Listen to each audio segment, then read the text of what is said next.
বিশ্বকাপকে ঘিরে বাংলাদেশের প্রতিটি মানুষের মনে উন্মাদনা সৃষ্টি হয়েছিল।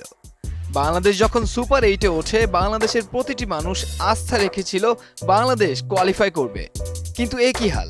পরপর ইন্ডিয়া এবং অস্ট্রেলিয়ার কাছে হারার পর বাংলাদেশ হয়তো সুপার 8 থেকে বিদায় নিয়েছে, এমনটাই ভেবেছিলেন সবাই। শুধুমাত্র আপনি কিংবা আমি নই, বাংলাদেশের প্রতিটি মানুষ তাকিয়ে আছে বাংলাদেশের ওপর এবং ভরসা করছে বাংলাদেশ কোয়ালিফাই করতে। Sharnaka, full toss, friendly full toss, 6 runs, that's a gimme! Super 8 নামটা যথাযথ হয়েছে বলে বলা যায়। এখন প্রতিটি ম্যাচই বড় ম্যাচ এবং ম্যাচগুলো সমীকরণ বহন করছে। এখানে জেতা মরা ম্যাচ বলতে কিছুই নেই। অন্তত একটা ম্যাচ শুধু খেলার জন্য খেলা দেখতে হবে বলে যেটা মনে হয়েছিল, সেই বাংলাদেশ আফগানিস্তানও এখন তুমুল উত্তেজনার অন্য একটা নাম।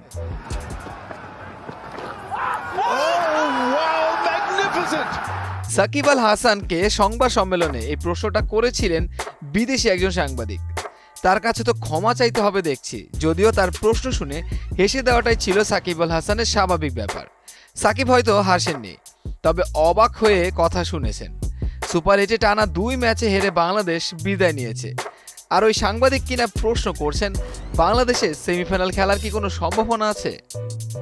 সাকিব খুব দ্রুতই প্রসঙ্গটা শেষ করে দিলেন উত্তর দিয়ে, আমার মনে হয় না আর কোনো সুযোগ আছে। Just past 50 for one. In the air, could be out, is out. তখন কে জানতো সেই রাতেই আফগানিস্তান বিশ্বকাপকে এমন জমিয়ে তুলবে, খুলে দেবে বাংলাদেশের জন্য সম্ভাবনার দুয়ার। এটা অবশ্য একটু বেশি বলা হয়ে গেল। ভাগ্যের দুয়ার খুলে গেছে কোথায়, বরং বলতে পারেন বাংলাদেশের সেমিফাইনালে ওঠার দুয়ার এখন আর খিল দেওয়া নেই। ধাক্কা দিলে তা খুলেও যেতে পারে।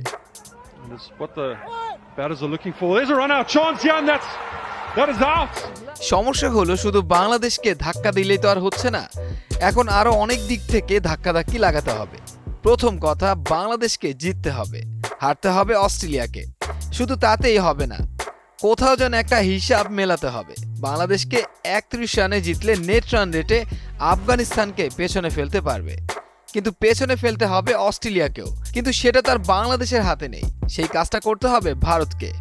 অস্ট্রেলিয়াকে হারাতে হবে কমপক্ষে 55 রানে, তবেই বাংলাদেশ কোয়ালিফাই করবে।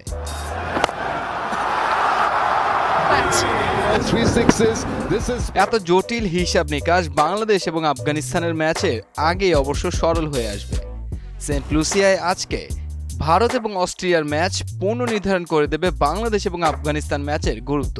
ওই ম্যাচে শুধু আফগানিস্তানেরই সেমিফাইনাল খেলার সুযোগ থাকবে, নাকি বাংলাদেশও নামতে পারবে ক্ষীণ আশা নিয়ে।